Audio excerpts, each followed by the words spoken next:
The U.S. Supreme Courtroom is quiet, tense, and expectant. Justice Amy Coney Barrett, known for her cold confidence, is preparing to question the reputation of Pam Bondi, the former Florida Attorney General. Everyone is sure that this will be a short and painful defeat for Bondi, but no one can guess what will happen next. Because sometimes, even in the highest courts of the land, there are moments that turn everything upside down. The early morning sky over Washington, D.C. bore the pale promise of a new dawn, a quiet prelude to an event that would soon shatter complacency and redefine the meaning of judicial discourse. At the heart of this unfolding drama was Pam Bondi, once a figure synonymous with firebrand conservatism and unyielding legal rhetoric, now making a surprising return to the public legal arena after a prolonged hiatus. Known for her earlier tenure as a high-profile legal advisor and former Attorney General, Bondi's re-emergence had been the subject of hushed speculation and cautious optimism among those who believed that truth and reason had a way of resurfacing at the most unexpected times. After years of retreat from the glare of media spotlights, Bondi had chosen this moment to reassert her voice. The case before the United States Supreme Court, centering on the contentious issue of interstate regulation of religious freedom, had initially been dismissed by pundits and legal analysts alike as a trivial dispute, unlikely to alter the nation's jurisprudence. Many saw it as nothing more than an abstract debate among legal theorists, devoid of the down-to-earth ramifications that typically command public attention. Yet beneath its seemingly unimportant facade lay a matter of profound constitutional import, the balance between governmental control and the sacred, immutable freedoms enshrined in the nation's founding documents. Enjoy the story. Bondi's summons to the Supreme Court was as unexpected as it was portentous. The case had slowly crept into prominence after a series of inconspicuous legal filings began to reveal inconsistencies in state-by-state attempts to impose rigid frameworks on what had long been considered a private matter, religious practice and belief.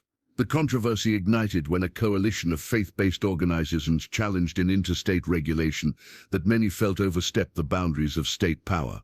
In an era when debates over segregation, free speech and privacy had long since settled into nuanced legislation, this case promised to rekindle a more elemental debate. Can the government, under the guise of regulation, curtail the personal expression of faith without unduly infringing on constitutional rights? The Supreme Court's unexpected willingness to hear the argument served as a tacit acknowledgement that the issue was far from trivial. At a time when legal battles often seem scripted for partisan spectacle, Bondi's presence on the court's dais signaled that an intellectual showdown was imminent. Whisper of anticipation ran through the stacks of legal academics and media elites, who had long maintained that the case was insignificant, now transformed by Bondi's decision to defend a position that many conservatives had championed in the past, but rarely seen defended at the peak of the judicial system.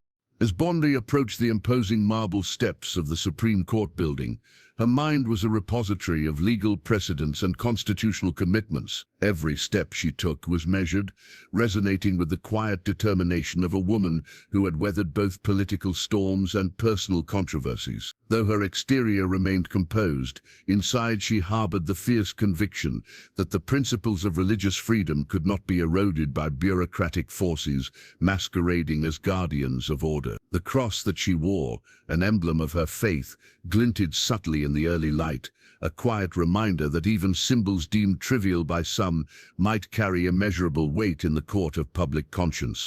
Inside the courtroom, the atmosphere was at once clinical and electric. The judges, robed in the timeless solemnity of their office, prepared to engage with arguments steeped in a history of constitutional debate. Legal scholars and media representatives filled the gallery, their murmurs blending with the rustle of note-taking and the soft clicking of cameras. Among the sea of faces was the unmistakable aura of skepticism, as well as cautious hope that this seemingly minor case might illuminate deeper national fissures about the nature of freedom in modern America. Unknown to many in attendance, what was anticipated as a procedural formality was destined to evolve into an epic contest of wits and wills. Critics on all sides had cast their doubts on the very necessity of the hearing, dismissing it as an inconsequential matter, trivialized by bureaucrats. Yet Pam Bondi's return was not simply a reappearance. It was a bold reclamation of the public square for serious legal debate. Her advocacy promised to transform a case thought unworthy of national attention into a battle that would resound far beyond the walls of the court, challenging both the conservative establishment and its critics to reckon with the true weight of constitutional rights. In that moment, as she took her place at the podium, Pam Bondi embodied more than a legal argument.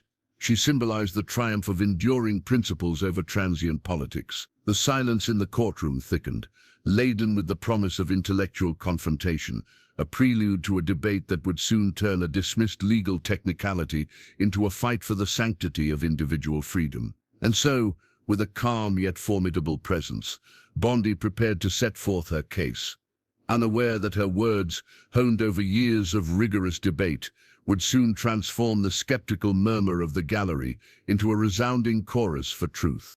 The atmosphere in the Supreme Court chamber, already heavy with anticipation from the previous proceedings, grew even more electric as Judge Amy Coney Barrett prepared to open her session. The polished wood paneling and imposing columns of the courtroom bore silent testimony to centuries of legal tradition. But today they were about to witness an intellectual clash that would redefine modern jurisprudence. At the center of this unfolding drama stood Pam Bondi, resolute in her purpose and dignified in her bearing, a woman whose legal acumen and unwavering respect for the Constitution formed the twin pillars of her argument. After a long hiatus from the public legal arena, Bondi had returned to the national stage to defend a seemingly insignificant case on the surface.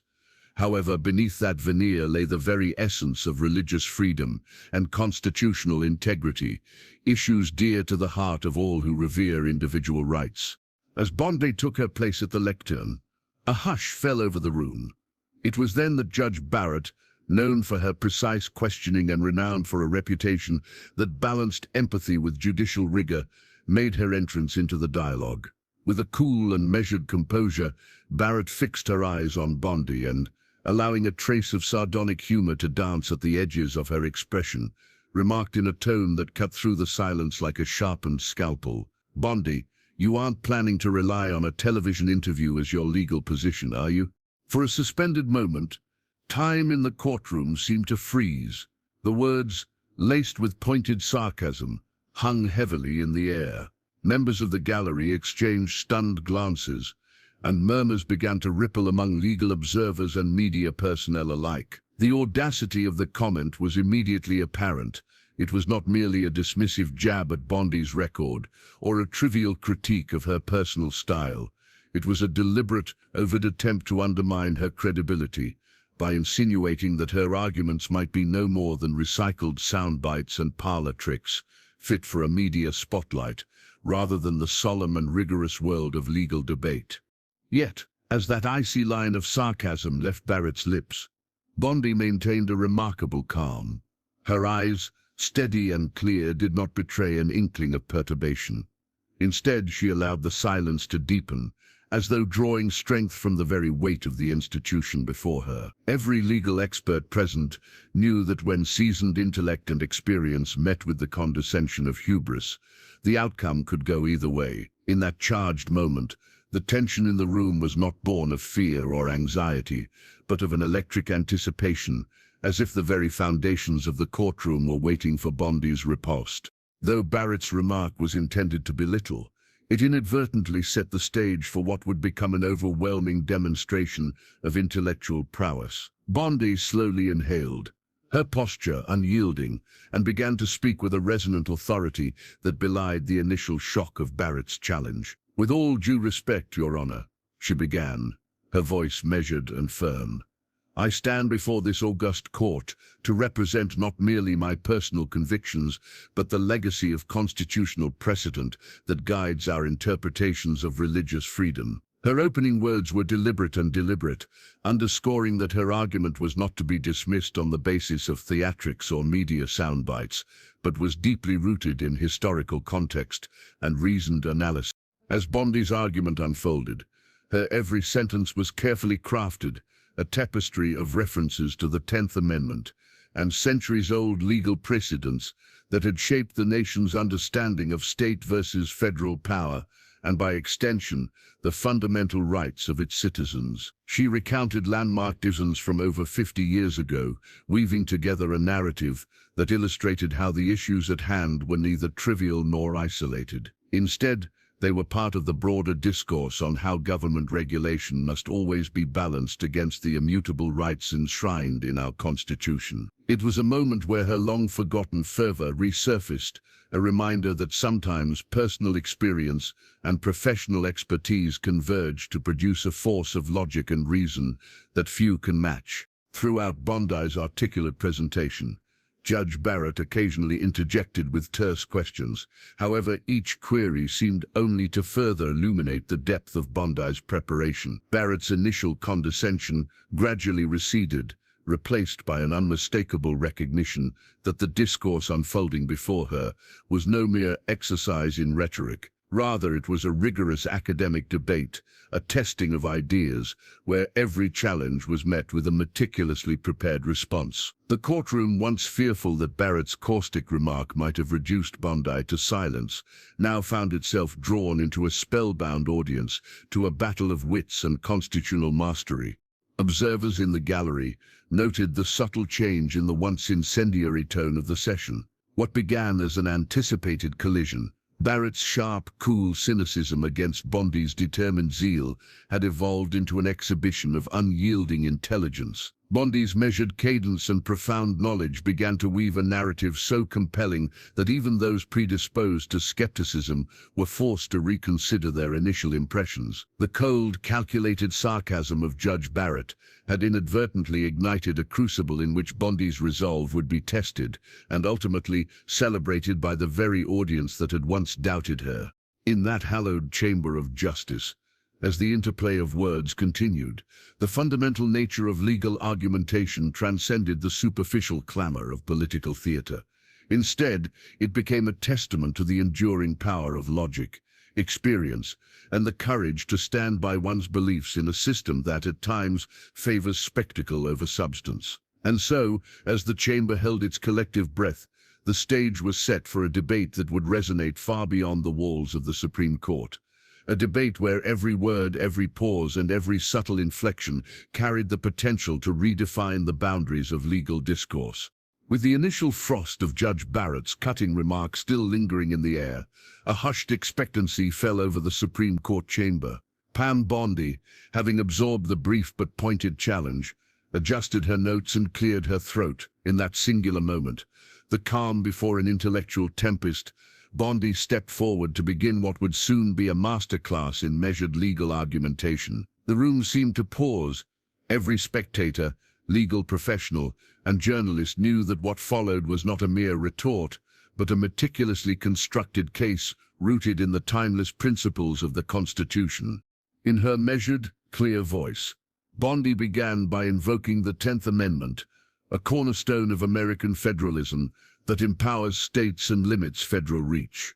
"Your Honors," she stated, her tone both respectful and resolute, "the balance of powers enshrined in our Constitution rests not solely on abstract theory, but on a vibrant historical practice that recognizes the sovereignty of the people as expressed through state authority. This principle, as safeguarded by the 10th Amendment, ensures that any overreach by the federal government or regulatory impositions on state prerogatives must be carefully curtailed." Each word was pronounced with precision, as if each syllable carried the weight of decades of legal tradition. Bondi's opening lines were laced with references to landmark judgments from over 50 years ago, decisions that had set lasting precedents and continue to influence today's understanding of state and federal boundaries. She cited a pivotal case, one that had been handed down in 1967, in which the court had articulated, with crystalline clarity, that the individual's right to freely exercise religious belief is inseparable from the broader federalist framework that respects state autonomy. With such references, Bondi not only reminded the assembled justices and observers of the historical context, but also demonstrated that the very fabric of this debate was woven through with well-established legal doctrine. Even as Bondi's argument unfolded methodically, Judge Barrett interjected now and then, with pointed questions, occasional bursts intended to disrupt the narrative. Each interjection, however, served only to highlight the depth of Bondi's preparation. When asked, "How do you reconcile your position with the need for a uniform set of regulations across state borders?" Bondi calmly retorted, drawing a parallel between the inherent diversity of a federation and the fixed lines drawn by history in our constitutional design. Uniformity, she explained, does not necessitate a disregard for the individual rights of states, especially when those rights are grounded in age-old principles of personal liberty and religious autonomy. It is here that historical interpretation finds its true measure, not in the insistence upon an obsolete abstraction, but in the balanced application of enduring rights. Drawing upon an array of legal precedents, Bondi broke down the technical aspects of the case. She argued that the interstate regulation at issue had, in fact, overstepped its bounds by encroaching sharply on matters that had long been protected under state jurisdiction. "We stand," she declared, "at the crossroads of tradition and modernity. The judges of decades past have taught us that an overzealous regulatory framework can imperil the very freedoms it purports to safeguard." With that, she directed her attention to specific passages in a 1947 Supreme Court decision, which in her view echoed the exact scenario at hand. A decision that had recognized the primacy of the state's rights when it came to regulating private religious conduct. As Bondi's argument progressed, the courtroom transformed into a dynamic arena of ideas. Her words, each carefully chosen and backed by legal citations, resonated with a clarity that began to shift the mood in the room.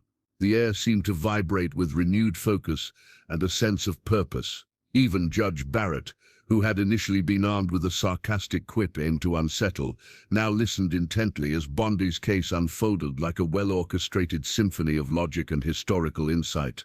Every detail in Bondi's presentation was deliberate. She methodically unpacked the nuances of judicial precedent, citing cases that spanned half a century to demonstrate that the legal system, when truly adhering to the rule of law, could not allow an overbroad interpretation of federalism to encroach upon fundamental religious protections. At one point, she referenced an obscure but pivotal appellate decision that had once been the subject of academic debate, reinforcing her stance that the current regulations were nothing more than a modern manifestation of an old judicial overreach. Throughout her presentation, Bondi maintained a demeanor of dignified restraint. Her eyes rarely wavered from the panel before her, and her voice, steady, clear, and purposeful, served as a counterpoint to any residual skepticism in the chamber. Each time Judge Barrett attempted to steer the discussion in a different direction or interject with a challenge, Bondi's carefully prepared responses only further underscored her mastery of the material. In one memorable exchange, when Barrett urged her to explain away these discrepancies with simpler language, Bondi replied smoothly, "Simplicity does not equate to ignorance. Rather, it is the clarity of our foundational texts and the triumph of logical reasoning that guides proper legal interpretation." Her retort not only diffused the interruption, but also shifted the tone of the dialogue from one of mockery to reverence for robust constitutional debate. As the session wore on, it became clear to all in attendance that Bondi's argument was far from a relic of partisan rhetoric. Instead, it was a reawakening of deep-seated constitutional principles, a reaffirmation that in the crucible of the United States Supreme Court, even contentious issues could be distilled to their purest elements of law and justice. The meticulously structured presentation, undergirded by decades of precedent and an unshakable belief in individual freedom, emerged as a beacon of rational discourse in an age where even the most incendiary topics risked being reduced to mere soundbites. In that moment, the Supreme Court chamber was transformed from a stage for political theater into an arena for high-minded intellectual engagement. Bondi's every word, every carefully drawn legal inference, echoed long after they were spoken, reverberating against the venerable walls of the court and leaving an indelible impression on the minds of judges, scholars, and the general public alike. It was a testament that real power lay not in the force of bombast, but in the quiet, steadfast articulation of truth, as anchored in our Constitution. As the session progressed, the Supreme Court chamber transformed into an arena where reason and logic engaged in a duel of wits. Pam Bondi, having already laid a formidable foundation with her constitutional references and historical precedents, now shifted her focus toward deconstructing the very arguments that had long been taken for granted by the judicial establishment. With calm intensity, she began drawing attention to inconsistencies in prior rulings, subtleties that no one had the courage or the meticulous preparation to expose until that moment. "Your Honors," Bondi said, her tone even and precise, "it is incumbent upon us to examine not just the present regulation, but the legacy of decisions that compel its interpretation." Her words cut through the tense atmosphere like a finely honed scalpel. Recalling decisions dating back over 50 years, she systematically highlighted gaps and contradictions within the reasoning of those rulings. With every pointed reference, Bondi laid bare how earlier cases had, at best, provided a disjointed framework that allowed for overzealous governmental intervention in matters that should remain sacrosanct. She presented excerpts from a 1947 decision, a decision celebrated then for its clarity, that when scrutinized in detail, revealed surprising ambivalence on the issue of state versus federal control over personal religious expression. "Observe," Bondi urged, "how the decision, while lauded for protecting freedom, carefully circumscribed its own argument. It acknowledged, albeit tentatively, that an unchecked regulatory power could encroach on rights once deemed inherent to the citizenry. How then can we claim with unqualified certainty that today's expansion of federal oversight is anything but the very overreach we once cautioned against?" The courtroom, previously anticipating a simple exchange of legalese, now buzzed with a renewed intellectual fervor. Bondi's eloquence revealed a series of logical traps, meticulously constructed to expose the inherent contradictions in the standard narrative. Her presentation was filled with subtle inquiries addressed to the record itself. How could a court that had praised limited federal power in one decade now justify invasive regulation in another? With each question posed, the audience, comprising legal scholars, fellow lawyers, and curious onlookers, began a quiet internal reassessment of the established order. Judge Barrett, initially sharp in her dismissive interjections, found herself on the defensive when Barrett attempted to redirect the discussion with a curt query about the applicability of these decades-old precedents to contemporary statutes. Bondi countered with a poised retort. "The essence of constitutional interpretation," she declared, "remains unchanged by the passage of time. It is not the novelty of an argument, but its fidelity to our foundational texts that matters. To dismiss historical context as relics of a bygone era is to risk undermining the very stability of our legal system." Such remarks, delivered with an unruffled certainty, began to shift the dynamics of the room.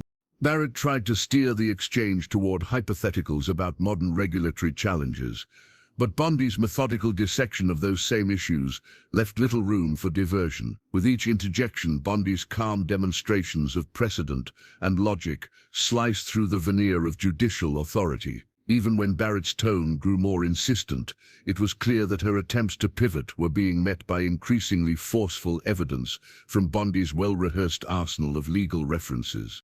The audience, once fixated on the superficial clash of personalities, now found itself captivated by the depth of Bondi's argument. Every meticulously explained point further dismantled the notion that this case could ever be trivial. Legal experts in the gallery nodded in quiet agreement, their earlier skepticism dissolving into admiration for the clarity and precision that Bondi exhibited. Fellow jurists observed that Barrett's control over the proceedings had visibly loosened. Her normally assertive questions now came at intervals, almost as if she was scrambling to regain a footing that Bondi's unyielding logic had effectively eroded.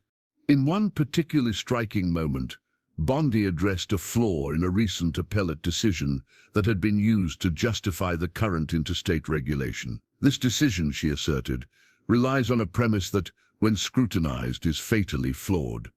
The assumption that all regulation from the federal level overrides local autonomy by default. Yet our legal tradition has continually underscored a balance, a dialogue between the state and federal spheres, one that protects the sanctity of personal liberty.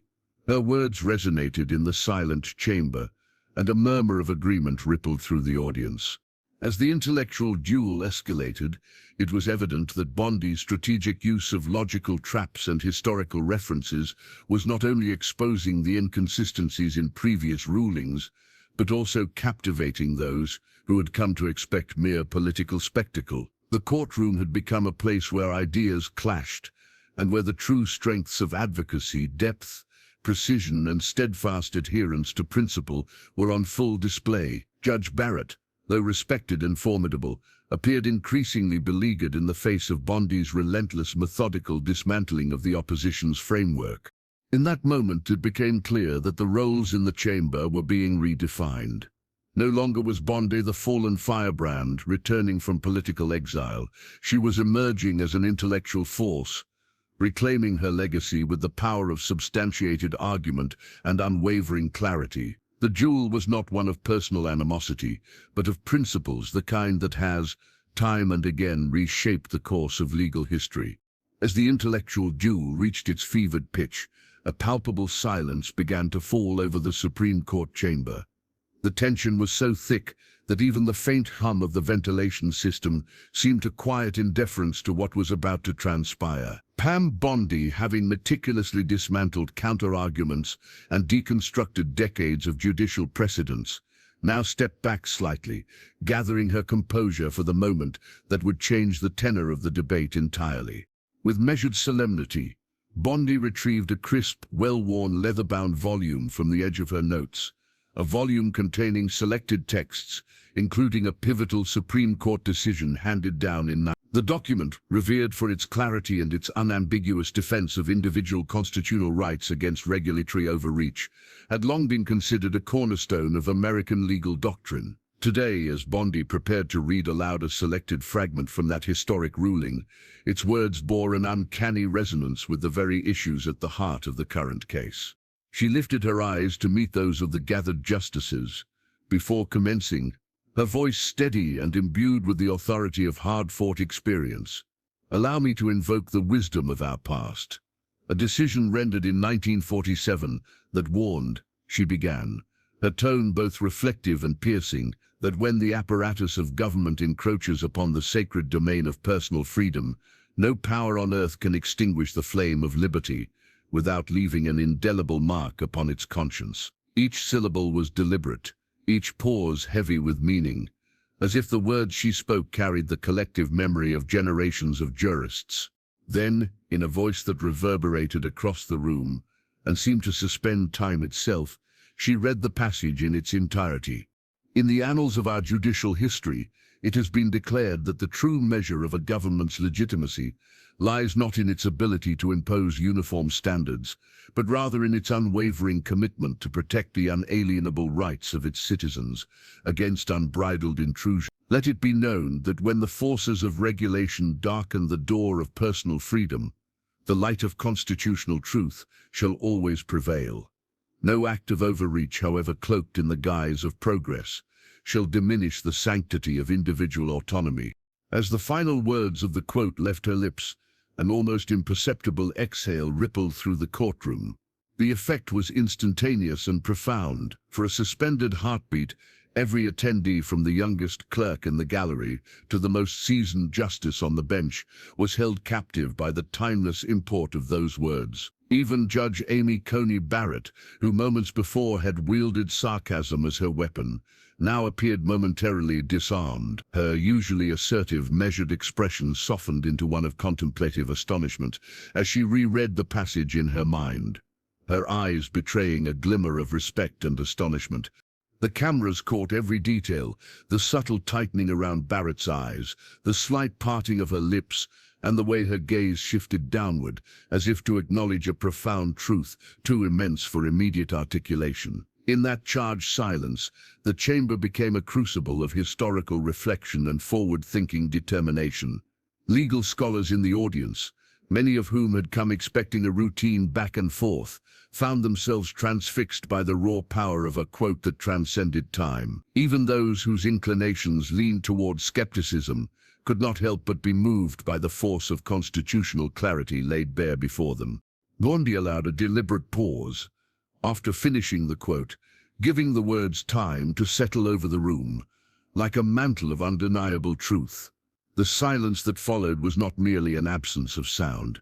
It was a statement in itself. It spoke of the recognition that the principles enshrined in that 1947 decision were not relics of an age-long past, but enduring truths that still demanded respect and adherence in modern times. The audience felt as if they were witnessing history being remade, a moment where the relentless march of progress was tethered to the bedrock faith in immutable rights. At that moment, even Judge Barrett's features, which had been set in an expression of cool detachment, could not hide the deep impact of Bondi's invocation. For the first time in the session, the formidable judge appeared visibly unsettled, her precise control imperceptibly slipping as she absorbed the weight of a past verdict that, by its very nature, challenged her current perspective. No retort came from Barrett. No immediate attempt to pivot the argument obscured the clarity of the 1947 wisdom that now echoed in every corner of the chamber. In the wake of the quote, a hush descended that was at once solemn and electric, a collective acknowledgement that the battle of words had reached its apotheosis. Bondi's recitation had not only dismantled the earlier attempts at ridicule, but had transformed the courtroom into a sanctuary of jurisprudential integrity. Her voice, imbued with the timeless authority of the constitutional legacy, reaffirmed that modern legal challenges must be rooted in the deep well of historical precedent. It was a moment that transcended mere political theater, ascending instead to the level of an intellectual renaissance that reminded everyone present that true power lies not in the force of bluster, but in the quiet invincibility of truth. In the charged aftermath of Pam Bondi's resounding presentation, the Supreme Court chamber was suddenly no longer the sole arena for the battle of legal wits. The courtroom's heavy silence that had followed the shattering quote soon gave way to an unrelenting surge of energy that spilled out into the corridors of national media and legal discourse. Within minutes, live broadcasts captured the solemn expressions and the undeniable gravity of the moment, broadcasting to millions the striking image of Bondi, a figure who had transformed what many presumed to be a forgotten or minor case into a beacon of constitutional fortitude. Journalists who had gathered for what was assumed to be a political formality found themselves reporting a narrative that transcended partisanship. Legal analysts and seasoned jurists, some of whom were experts with decades of courtroom experience, began to characterize Bondi's address as nothing short of a lecture for the court. One commentator remarked that her meticulously crafted argument succeeded not only in dismantling the opposition's rhetorical barbs, but also in restoring faith in the prevailing principles of judicial interpretation. Across live panels on television and online news streams, the language was unified. Bondi had delivered a masterclass in constitutional analysis, one that reawakened dormant respect for the rule of law and the enduring legacy of case precedents.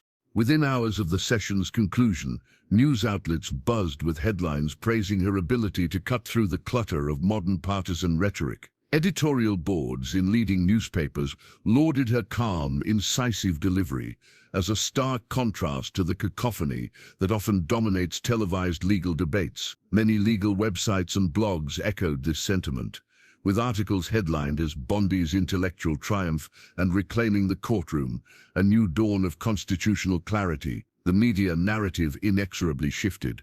What prior critics had dismissed as a politicized display was now being reinterpreted as a powerful reaffirmation of constitutional rights and the resilience of temperance under pressure. The legal community itself responded with profound admiration. In conferences and private discussions among law professors and practitioners, Bondi's performance was dissected with analytical rigor. Veteran judges, the very custodians of legal precedent and ethics, found their earlier cynicism softened by the precision and depth evident in her argument. One prominent legal scholar, speaking to a packed webinar, commented that her presentation was an exemplar of how matched logic and historical insight can disarm even the most entrenched judicial haughtiness. Many noted that her ability to evoke nearly forgotten case law and to demonstrate its relevance in today's polarized climate elevated the discourse to a plane where only true mastery of the law could reside. In contrast to the accolades, opposition voices were notably subdued. Assets once utilized by political adversaries to denigrate her record seemed to dissolve in the face of the afternoon's revelations. Even Judge Amy Coney Barrett, who had earlier wielded sarcasm as a tool to unsettle Bondi, now maintained a reserved silence in the days immediately following the session. Observers noted that Barrett's previous authoritative veneer had dimmed, as if the brilliance of Bondi's logic had cast an unanticipated shadow over her own rhetorical defenses. Private conversations among judicial peers hinted at growing apprehension about the implications of such a well-defended constitutional stance, a debate that could no longer be contained behind the assumed impartiality of the bench. Amid this storm of praise and tempered criticism, Pam Bondi chose a moment of humble reflection for her media interaction. In a brief, measured interview with a leading legal magazine, she expressed gratitude toward the many supporters in the legal fraternity, reiterating that her aim was to uphold our nation's founding principles rather than to seek personal acclaim. Her demeanor was that of a seasoned professional who had weathered the disruptions of political theater before. Her voice remained calm, devoid of braggadocio, yet undeniably resolute. I stand here because I believe that when we allow our institutions to deviate from the fundamentals of our Constitution, even in the pursuit of modernization, we risk losing the very essence of what makes our society free, she stated softly, her words resonating with the same clarity that had captivated the courtroom. As the day waned into the evening, the ripples of Bondi's performance continued to spread. Social gatherings in law firms, university lecture halls, and even casual discussions in coffee shops bore witness to an unexpected but welcome recalibration of priorities. For many, her steadfast defense of the constitutional status quo offered reassurance that true legal authority need not be sacrificed on the altar of political expediency. In a nation where many felt their voices had long been drowned out by polarizing media soundbites, Bondi's powerful articulation of timeless legal truths reinvigorated the conversation about the role of our highest court in protecting individual liberties. By the time the press conference came to a close and the cameras retreated from the hallowed corridors of the Supreme Court, it was evident to all that a tectonic shift had occurred. The narrative had irrevocably changed. From a potentially ignominious case, seen by some as nothing more than an inconvenient procedural formality, to a moment of academic and civic awakening. In the quiet aftermath of what many regarded as a veritable triumph of intellect over derision, a new consensus began to emerge, that when one champions the enduring values of justice and freedom, even the fiercest criticisms and the most derisive cynicism can be overcome. In the quiet aftermath of a day that the legal world would long remember, the Supreme Court chamber itself seemed transformed. No longer did its hallowed halls echo with the sounds of partisan bickering or the clamor of dismissive sarcasm. Instead, a palpable sense of renewal and thoughtful introspection had taken hold. Over the course of the proceeding, what began as an ostensibly trivial dispute over an interstate regulation of religious freedom had metamorphosed into an epic demonstration of intellectual rigor, a chronicle of how a single, principled voice can reshape discourse and restore the sanctity of constitutional values. Shortly after the crescendo of public acclaim that followed Pam Bondi's masterful presentation, whispers of change began to gain momentum not just within the courtroom, but throughout the broader legal community. In the days that ensued, legal scholars and seasoned practitioners convened in roundtable discussions, symposiums, and academic journals. They marveled at the clarity and precision with which Bondi had deconstructed decades-old judicial precedents and exposed the inherent contradictions in the current regulatory framework. What many once dismissed as negligible had proven to be a catalyst, one that ignited a long-overdue re-examination of how faith and freedom should coexist in the face of sweeping bureaucratic interference. As news of Bondi's articulate defense spread like wildfire through media outlets and digital platforms, it was not long before the Supreme Court itself was compelled to act. In a rare and unprecedented move, the appellate panel overseeing the case issued a ruling that unequivocally sided with Bondi's arguments. The decision, couched in language that reverberated with respect for the enduring principles of state sovereignty and individual liberty, set a new standard for the interpretation of the 10th Amendment in the context of religious freedom. Legal commentators lauded the ruling as a reinvigoration of the constitutional doctrine, a reminder that the federal apparatus must always yield to the immutable rights enshrined in the nation's founding documents.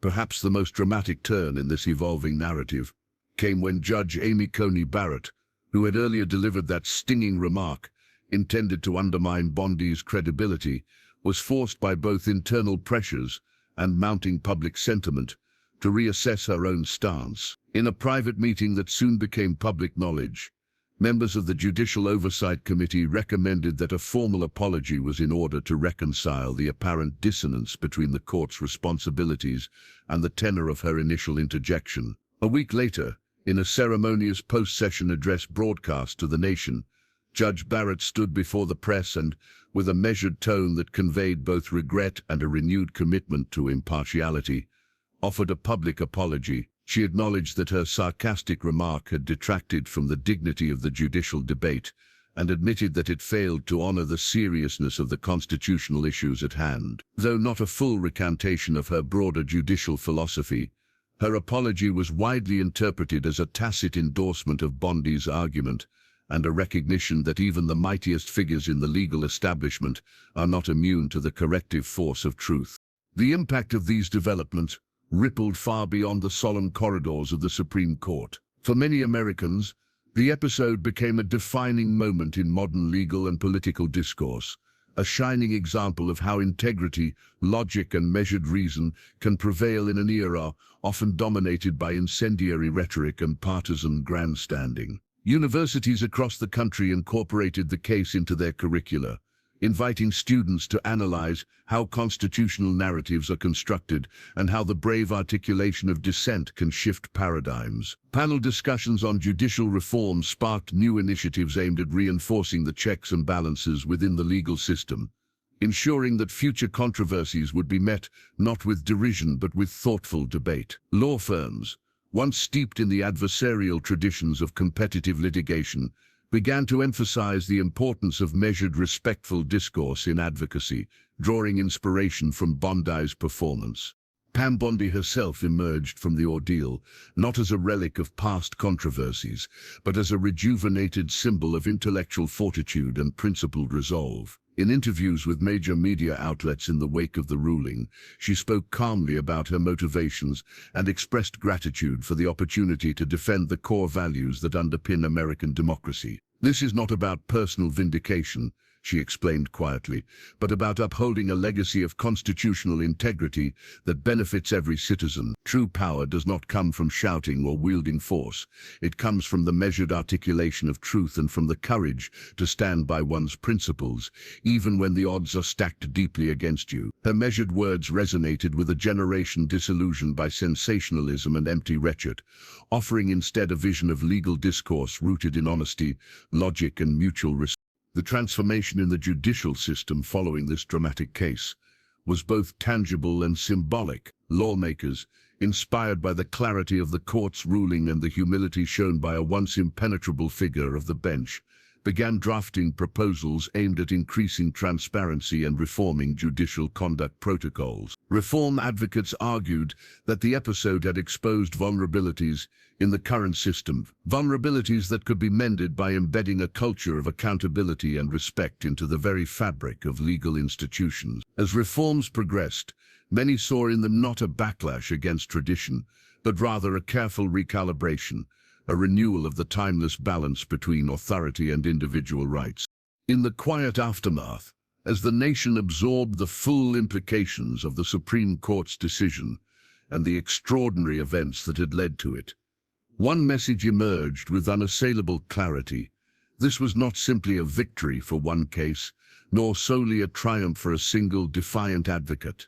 It was a turning point, a moment when the collective conscience of society was reminded that dignity, reason, and true strength are found not in the clamor of self-importance, but in the quiet resilience of those who stand by truth. As legal pundits and citizens alike reflected on the events, they agreed on one undeniable fact: the power of measured intellectual debate had redefined the very character of our institutions, and it was a legacy that would endure for generations to come. Subscribe if you believe that this story is not just about jurisprudence, but about honor, intellect, and the realization that true strength never needs to shout to be heard. The most compelling chapters of this journey, where wisdom and justice continue to shape our future, are still yet to be written.